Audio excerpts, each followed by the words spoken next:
عزيزي الأهلاوي، عزيزي الزملكاوي، طبعا كنا اتكلمنا في حلقة واثنين وثلاثة عن موضوع جماهير بيراميدز، وبيراميدز ازاي هيعمل جماهير، وقلنا ان نسبة كبيرة من اللي هيشجعوا بيراميدز هم اصلا ناس زهقت من نادي الزمالك، من تشجيع نادي الزمالك، وكمان كده في النادي الاهلي.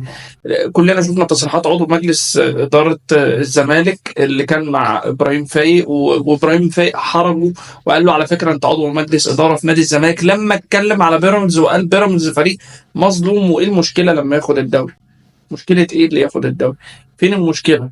فريق بيتحارب، أنت مالك؟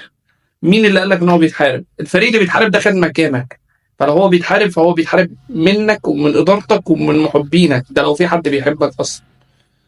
لان كل اللي بيحب الزمالك بيحبه لاجل المصلحه، بيحبه لاجل المصلحه كناس مسؤوله مش كجماهير.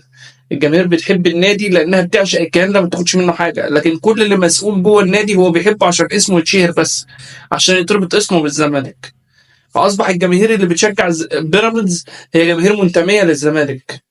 الاداريين اللي بيشجعوا بيراميدز هم اداريين منتمين للزمالك، بكره وبعده هتلاقيهم اعضاء في مجلس النادي. الكلام ده كل ده هيحصل ليه؟ لان انتوا كنادي بتحبوا تشجعوا اي حد مقابل النادي الاهلي. التاريخ بيعيد نفسه، التاريخ بيعيد نفسه كل 10 سنين، زي ما قال سيد عبد الحفيظ بيتكرر نفس الكلام. لعيبه الزمالك واداريين الزمالك ومحبين الزمالك هم اكتر ناس بيضروه، مش الاهلي. المؤامره ما بتعملش عليك من الاهلي ولا من جماهير الاهلي، المؤامره بتعمل عليك من جوه. زي ما كان بيقول ميدو، المكتب قبل الملعب. المؤامره كلها بتحصل عليك من جوه المكتب. سلام.